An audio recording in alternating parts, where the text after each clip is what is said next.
할렐루야. 하나님 12시 기도에 오신 여러분들 주님의 이름으로 사랑하고 축복합니다. 오늘 말씀은 사도행전 4장 13절부터 22절 말씀인데 그 중에서 20절 한 절 함께 읽도록 하겠습니다.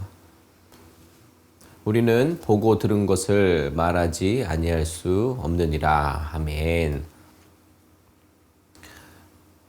베드로와 요한이 나면서부터 걷지 못한 장애인을 예수 그리스도의 이름으로 고친 것은 정말 실제로 벌어진 사건이기 때문에 아무도 이것을 가지고 부정하거나 의심할 수 없는 상황이었습니다.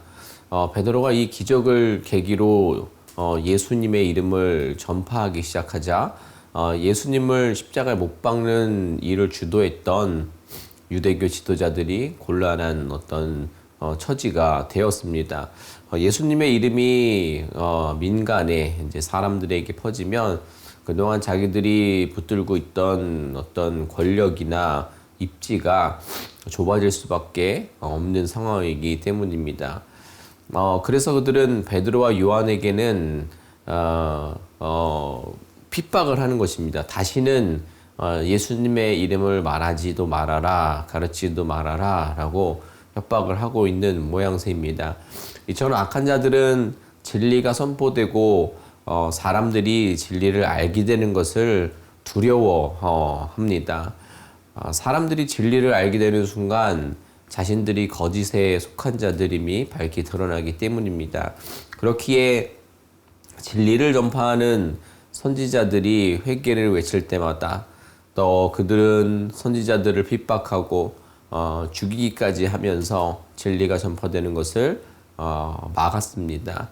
급기야는 우리가 잘 알고 있듯이 메시아로 오신 예수님까지 십자가에 못 박는 지경에 이르게 됩니다. 그 후에도 지금까지도 복음이 전해지는 곳마다 악한 세력의 박해가 이어져 왔습니다. 그러나 예수님은 당신의 이름으로 인해 박해를 받는 것은 천국을 소유하는 복이 되기에 기뻐하고 즐거워하라 라고 말씀하셨습니다. 그러므로 성도는 복음을 전하다가 박해를 당해도 당연한 것으로 여기고 복음의 진리를 선포하는 일을 기쁘게 감당해야 하는 줄로 믿습니다. 다시는 예수님의 이름을 말하지도 가르치지도 말라는 유대교 지도자들의 이 협박에 대해서 베드로와 요한의 모습을 보십시오. 그들은 이렇게 고백합니다. 너희 말과 하나님의 말씀 중에 누구 말을 듣는 것이 옳은가 판단하라 라고 이야기했을 때에 우리는 보고 들은 것을 말하지 아니할 수 없다라고 단호하게 선언합니다. 유대교 지도자들은 자신들의 그 권세를 위협함으로써 그들이 그 입을 닫아주기를 기대했지만 베드로와 요한은 그들을 두려워하지 않고 계속해서 예수님의 이름을 전하겠다라고 그렇게 단언한 것입니다. 사실 사람은 더 힘세고 두려운 존재의 말을 들을 수밖에 없습니다. 예수님은 이러한 상황에 대해 말씀을 이미 제자들에게 주셨습니다. 몸은 죽여도 영혼은 능히 죽이지 못하는 자들을 두려워하지 말고 몸과 영혼을 능히 지옥에 멸하실 수 있는 일을 두려워하라 라는 말씀입니다. 즉 세상 권세를 두려워하지 말고 살아계신 하나님을 두려워하라는 말씀이지요. 예수 그리스도의 죽음과 부활을 목격했고 성령의 충만함으로 부활의 확신을 가진 베드로와 요한에게 유대 지도자들의 이러한 협박은 아무런 문제가 되지 못했다라는 것을 우리는 발견하게 됩니다. 당장 목숨을 빼앗긴다라고 해도 기쁘게 순교할 준비가 그들은 되어 있었기 때문입니다. 히브리서 기자는 이러한 믿음의 사람은 세상이 감당하지 못한다라고 선언합니다. 모든 성도는 세상이 감당할 수 없는 믿음을 가지고 어떤 박해에도 굴하지 않고 복음 전도의 사명을 담대하게 감당해야 하는 것입니다. 이 두 가지 명령이 주어졌을 때에 더 권세 있는 명령을 따르는 것이 당연한 이치입니다. 성도는 세상이 어떠한 위협을 가해도 하나님의 말씀을 따라 행함으로 이 영적인 싸움에서 승리해야 할 줄로 믿습니다. 말씀 마무리합니다. 어둠의 세력이 빛을 싫어하듯이 세상은 진리의 복음을 싫어해서 박해합니다. 오늘 말씀을 기억해서 세상의 박해 속에서도 좌절하지 말고 담대히 복음을 전할 수 있는 힘과 용기와 지혜를 얻는 저와 여러분들 되시기를 주님의 이름으로 부탁을 드립니다. 오늘 말씀 우리 기억하면서 기도했으면 좋겠습니다. 정말 베드로와 요한처럼 믿음의 사람이 되어서 세상이 감당할 수 없는 믿음을 가지게 해달라고, 어떠한 박해에도 굴복하지 않는 복음 전도의 사명을 담대하게 감당하는 우리 모두 되게 해달라고 함께 기도로 나아가도록 하겠습니다. 기도합니다. 하나님 아버지, 이 시간 오늘 말씀을 기억함으로 베드로와 요한의 그 담대한 고백을 통해 우리의 믿음을 돌아보고 우리가 나아갈 방향을 발견할 수 있기를 원합니다. 정말 믿음의 사람이 되어서 세상은 진리의 복음을 싫어하고 박해하지만 그것이 우리의 걸음을 주저하게 할 수 없고 좌절하게 할 수 없는 줄 믿습니다. 담대하게 주님의 복음을, 그 사명을 감당할 수 있는 저희들 될 수 있도록 우리와 함께하여 주시옵소서. 이 시간 우리가 한 번 더 기도할 때 연약한 지체들을 주님께 올려드리도록 하겠습니다.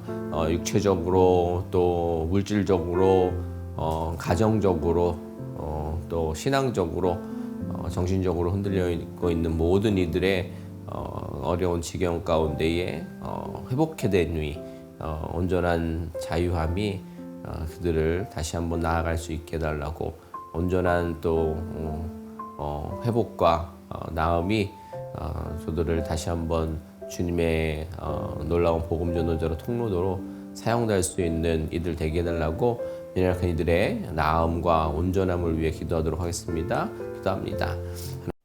또 신앙적으로, 정신적으로, 물질적으로 어려움 당하는 모든 이들, 저들의 삶을 붙잡아 주시고 온전한 나음과 회복이 있게 하여 주시옵소서. 그렇게 아버지 주님께서 주시는 힘과 용기로 아버지 또 만져주심으로 저들의 삶이 더 이상 연약하지 아니하고 강한 주신 발 앞에, 주님의 발 앞에 정말 보호함을 받아서 어떠한 상황 속에서도 하나님 앞에 의지하며 아버지 주시는 온전함으로 아버지 나아갈 수 있는 저들 되게 하여 주시옵소서. 빛 대신 주님으로 인하여서 모든 것이 아버지 주님 온전해지는 저들의 삶 되게 하여 주시옵소서. 강건케 하여 주시옵소서. 주님,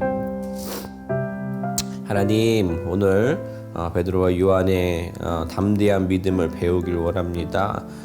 또한 담대한 그 여정 가운데서는 세상의 권력과 또 어둠이 그 빛된 삶을 위협하고 박해한다라는 것을 배웠습니다. 주님, 우리가 오늘 말씀을 기억해서 그 세상의 박해 속에서도 좌절하거나 연약해지지 아니하고 담대히 주님께서 허락하신 복음 전파의 그 사명을 감당할 수 있는 복의 복을 허락하여 주시옵소서. 그래서 아버지 주님, 우리의 삶과 또 고백을 통해서 정말 세상의 방법을 뒤집을 수 있는 정말 우리를 능히 어떠한 상황에서도 옮겨주실 수 있는 살아계신 하나님만 더 의지할 수 있는 저희들을 되게 하여 주시옵소서. 하나님, 연약한 시체들을 주님께 올려드렸습니다. 육체의 가시로 고통받고 있는 모든 이들의 그 피 흘림과 부자유함과 고통 가운데에 주님 찾아가 주셔서 만져주시고 또 낫게 하여 주시옵소서. 그래서 온전한 나음과 회복과 치유를 통하여서 강건해지게 하여 주옵시고, 또한 삶의 부분으로 어려움 당하고 있는 많은 또 연약한 지체들, 물질적으로 또 가정적으로 또 정신적으로, 그래서 또 하나님 신앙으로 흔들려 있는 모든 이들의 삶 속에 빛 대신 주님의 개입으로 또 인도함으로 새로운 힘과 능력으로 나아갈 수 있는 저들 되게 하여 주시옵소서. 문제라 생각하고 있는 모든 문제들이 감히 해결할 수 없는 그 문제들이 우리 주님의 찾아오심을 통해 아버지 그분께 고백함을 통해 맡김을 통해 모든 문제의 해답을 얻을 수 있는 놀라운 복의 복을 저들 가운데 허락하여 주시옵소서. 오늘 참여한 모든 성도님들 오늘 하루의 은혜 가운데에 다시 한번 복음 전도자에서의 삶을 그 담대한 삶의 선포를 아버지 고백할 수 있는 귀한 날로 인도하여 주시옵소서. 감사하며 예수님의 이름으로 기도드립니다. 아멘. 감사합니다. 어떠한 상황 가운데서도 승주찬